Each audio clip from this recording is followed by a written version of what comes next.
구독만 하면 돈 되는 정보. 안녕하십니까. 돈 되는 정 박사입니다. 올해 5월에 따박따박 잘 나오던 기초연금이 갑자기 수급 중지가 되어 생활고에 시달리거나 앞으로 뭐 해먹고 살지 많은 근심과 걱정이 많으셨을 겁니다. 하지만 내년부터 기초연금이 인상된다는 소식에 올해 갑자기 수급이 정지되거나 탈락되셨던 분들이 내년에는 받을 수 있지 않을까 많이 궁금해하시는데요. 하지만 기초연금이 인상되더라도 이것을 제대로 알지 못하면 내년에도 탈락될 수도 있습니다. 세금은 있는 대로 다 뜯어가면서 뭐 하나 혜택 주려면 기준점이 너무 높아 머리 아픕니다.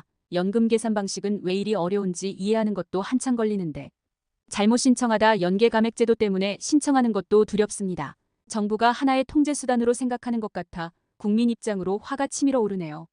연금 힘들게 부었는데 5만 가지 꾀를 내어 터무니없는 복지 정책들만 줄줄이 사탕으로 내밀고 뒤에서 국회의원, 지방의원들은 나 몰라라 자기들 해먹을 거 다 해먹습니다. 참고로 현재 국회의원 수가 300명이고 월급이 1200만 원이라고 합니다. 국민들이 피땀 눈물 흘려 번 돈으로 세금 내는 건데 연금은 2025년에 고갈된다고 하고 연금 털어 지방의원 월급 준다고 국회에서 발표했다고 합니다. 국민을 우롱하는 의원들은 모두 없어져야 마땅합니다. 이렇게 구독자님들이 의견을 주셨습니다. 이처럼 열심히 일하여 세금을 미납하지 않고 지금까지 착실히 재산을 모았는데 이것 때문에 기초연금을 못 받게 되면 많이 억울하실 겁니다. 정 박사도 주변 분들이 이것 때문에 수급이 중단되거나 탈락되는 경우를 많이 보았기에 도움드릴 수 있는 방법을 고민하다 오늘 영상을 준비했습니다. 기초연금에 관심 있는 분들은 눈치채셨겠지만 오늘 영상에선 금융소득에 대해 다뤄보겠습니다. 은행에 적금예금을 아무 생각 없이 넣으시면 수급자에서 바로 탈락되니 오늘 영상 꼭 끝까지 시청 부탁드립니다. 먼저 기초연금은 만 65세 이상 어르신들 대상으로 소득 하위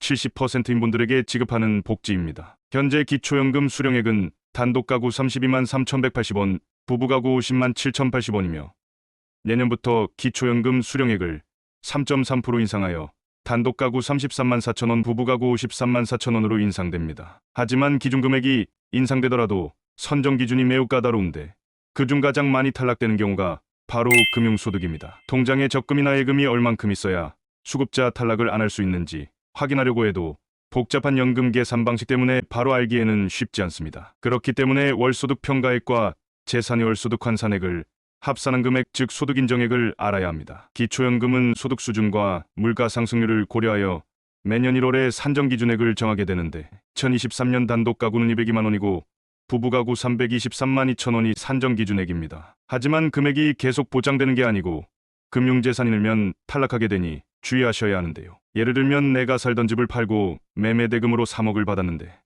아무 생각 없이 예금 또는 적금에 넣으실 경우에는 바로 탈락하게 됩니다. 기초연금 수급자를 선정하는데 금융자산 하나만 가지고 정하는 것은 아닙니다. 그렇기 때문에 딱 잘라서 예금 적금이 얼마 있으면 받을 수 있다 없다 이렇게 말할 수 없는 부분이 있는데 다른 재산이 없다고 가정할 경우 계산을 해보면 소득인정액이라는 것은 금융재산과 일반재산 그리고 소득부채 등을 합산해서 적용하게 됩니다. 그래서 기초연금과 금융재산에 대해 자세히 알아두셔야 합니다. 금융자산이 기초연금 대상자를 선정할 때 선정기준액은 어떻게 반영될까요? 금융자산은 소득평가액과 재산소득환산 계산 시 각각 적용되게 됩니다. 소득인정의 산정 방법은 소득인정액은 소득평가액과 재산소득환산액을 합산해서 계산하게 되는데 금융자산에 대한 소득인정액은 이렇게 계산이 됩니다. 소득평가액 계산은 월이자 소득, 즉 연간이자 수령액이 있습니다. 만약에 1억을 예금한다면 1억에 대한 예금이자 5% 계산했을 때 500만 원이 되고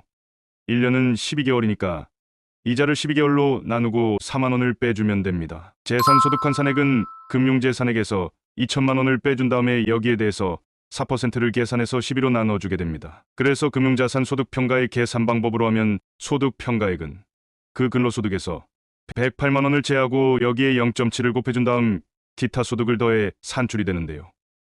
금융소득은 기타 소득 중에서 재산소득에 해당됩니다. 재산소득이라는 것은 이자소득과 연금소득을 말하는데 이자소득은 예금적금 주식 채권의 이자와 배당 할인에 의해서 발생하는 소득 합산을 통틀어서 합산하는 겁니다. 기타 소득에는 사업소득과 재산소득이 있는데 사업소득은 기타 소득과 임대소득의 합이고 재산소득은 이자소득과 연금소득의 합입니다. 금융재산 계산 방법은 저축성예금, 주식수익 채권 엄수표 등이 있는데요.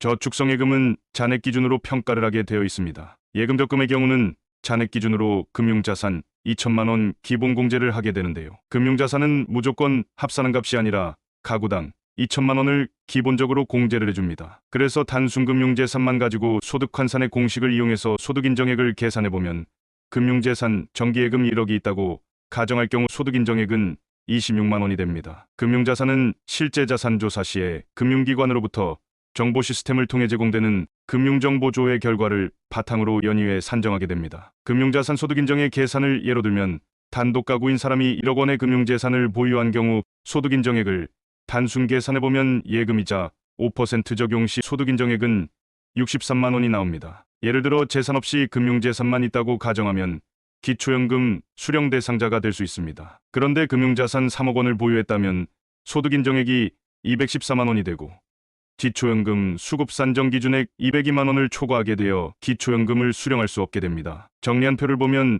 재산 소득액이 금융재산 1억 원이 있을 경우 26만 원으로 환산되고 월이자 소득은 37만 원이기 때문에 63만 원이 됩니다. 소득 인정액이 63만 원이기 때문에 기초연금을 받을 수 있는 반면 금융자산이 3억 원 있는 경우는 재산 소득 환산액이 93만 원이 되고 월이자 소득은 121만 원이 되어 소득 인정액 합산액이 214만 원이기 때문에 단독 가구의 경우는 탈락하게 되고 부부 가구의 경우는 받을 수 있게 되는 겁니다. 그럼 만약 정기예금 1억을 입금했을 경우 이자를 조금씩 받으려고 하다가 자칫 잘못하면 다른 재산과 합산되어 탈락할 수 있습니다. 다른 자산이 아무것도 없다고 가정하면 금융자산 1억까지는 기초연금을 받을 수 있습니다. 보건복지부 기초연금 사이트에 들어가서 소득인정 모의 계산을 한번 해보겠습니다. 정기예금 3억으로 계산해봤을 때 소득인정액은 214만 원이 나오고 노인 단독 가구일 경우에도 3억이 단독 가구 기준 202만 원 이상 되기 때문에 지원 대상이 아니다. 즉 탈락한다는 결과값이 나옵니다. 정기예금 1억이 있다고 가정할 경우 소득 인정액은 64만 원이 나오고 단독 가구일 경우는 202만 원 이하가 되기 때문에 수급 대상자로 선정될 가능성이 있습니다. 단순히 정기예금 1억 3억이 있으면 수급자 대상이 된다라고 확정지어 말씀드리기는 어렵기에 다른 소득이 전혀 없다는 가정하에 정기예금 1억 정도는 있어도 단독 가구의 경우 기초연금을 받을 가능성이 있다. 이런 결과가 나오는 거고 3억이 있을 경우는 단독 가구 기준으로 무조건 100% 탈락한다. 이렇게 보시면 되겠습니다. 자세한 내용은 거주지역 주민센터 연금 담당자와 상의해 보시는 걸 추천드립니다. 오늘은 기초연금 받으려면 통장 잔액이 얼마까지 있어야 하는지와 복잡한 기초연금 모의 계산 방법에 대해 자세히 알아보았습니다. 힘들고 어렵게 일궈낸 소중한 재산, 즉 통장 잔액 때문에 기초연금에 탈락될 수 있으니 미리미리 계획을 세우고 탈락되지 않도록 지금부터 관리하시는 게 매우 중요합니다. 만약 자녀분들은 부모님이 연세가 많으셔서 이런 부분들을 놓칠 수 있기 때문에 기초연금 수급 유지하도록 더 신경 써주시고 매번 바뀌는 기초연금 정책에 대해 귀 기울여 주시면 좋겠습니다. 오늘 영상이 조금이라도 도움이 되셨다면 구독만 하면 돈 되는 정보, 앞으로도 돈 되는 정 박사가 받지 못하는 혜택이 없도록 돈 되는 소식을 전달해 드리도록 하겠습니다. 더 좋은 정보로 찾아뵙겠습니다. 감사합니다.